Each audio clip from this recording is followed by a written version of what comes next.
অসমৰ জনপ্ৰিয় কণ্ঠশিল্পী বিপিন চাওডাং বৰ্তমান অসুস্থ হৈ পৰিছে। জনপ্ৰিয় কণ্ঠশিল্পীগৰাকী কি ৰোগত আক্ৰান্ত হৈ পৰিছে আপোনালোকক সবিশেষ জনাম আজি এই ভিডিঅ'টোৰ জৰিয়তে, গতিকে ভিডিঅ'টো শেষলৈকে চাই থাকিব। নমস্কাৰ বন্ধু-বান্ধৱীসকল, আপোনালোক সকলোকে স্বাগতম জনাইছো। মই প্ৰতীক্ষাই এছপি নিউজ আছামিজৰ অন্য এটি নতুন ভিডিঅ'লৈ আপোনালোকৰ বাবে লৈ আহিছো পুনৰ এটি নতুন ভিডিঅ'টো সকলোৱে আদৰি ল'ব বুলি আশা কৰিলো। আহক আজি ভিডিঅ'টোৰ পৰৱৰ্তী অংশলৈ আগবাঢ়ো। হয়, অসমৰ জনপ্ৰিয় কণ্ঠশিল্পী বিপিন চাওডাং বৰ্তমান হস্পিটেলত চিকিৎসাধীন হৈ আছে। তেখেত কি ৰোগত আক্ৰান্ত হৈছে জানিলে আপোনালোকৰো দুখ লাগিব।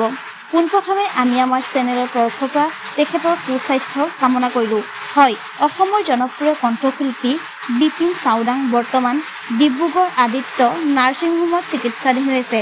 তেখেত শ্বাস-প্ৰশ্বাস ৰোগত আক্ৰান্ত হৈ পৰিছে। আপোনালোকে প্ৰাৰ্থনা কৰিব তেখেত যেন সোনকালে সুস্থ হৈ পুনৰ আমাৰ মাজলৈ উভতি আহে।